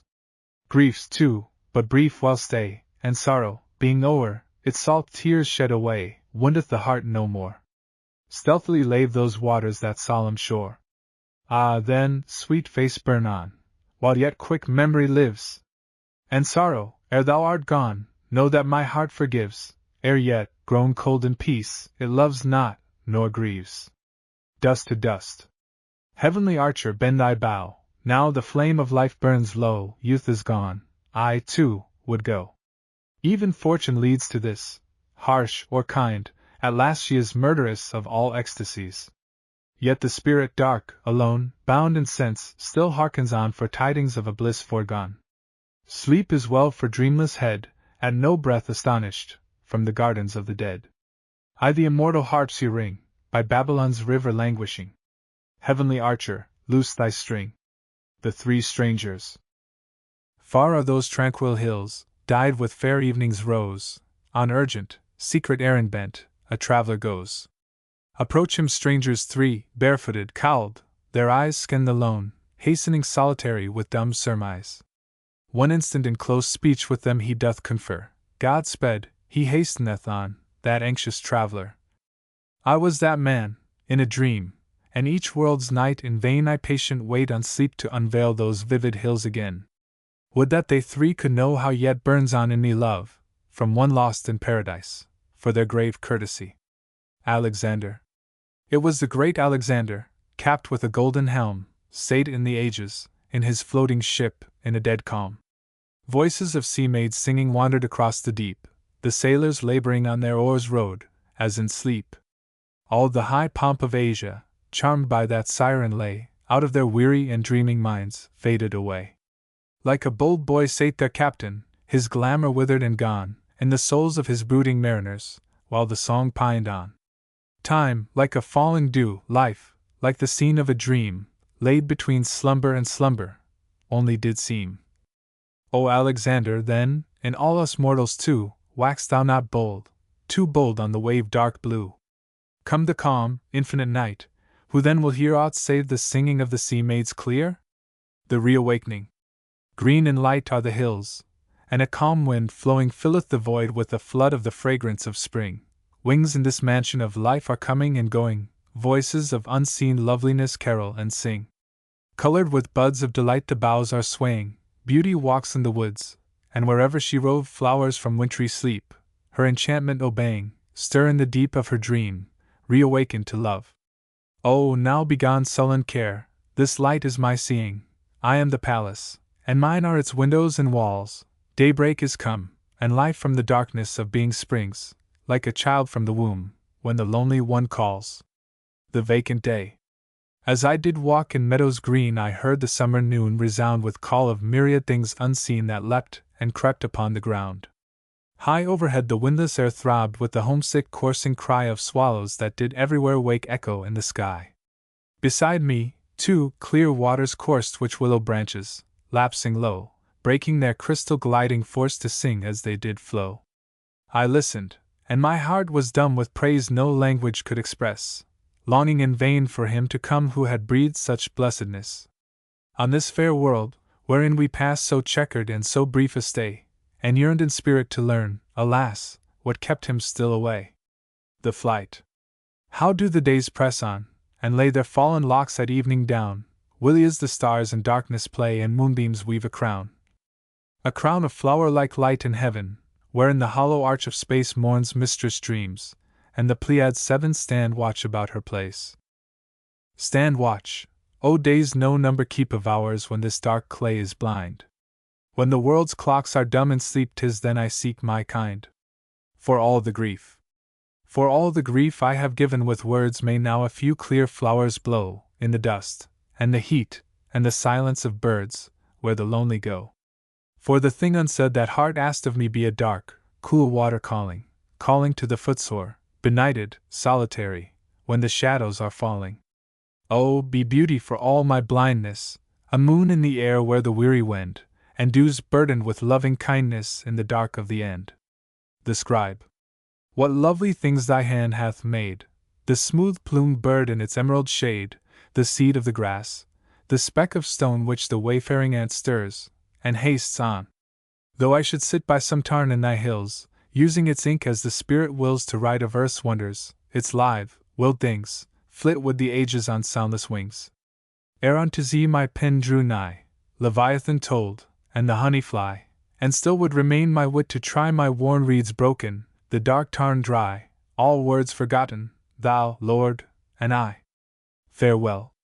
When I lie where shades of darkness shall no more assail mine eyes, nor the rain make lamentation when the wind sighs, how will fare the world whose wonder was the very proof of me?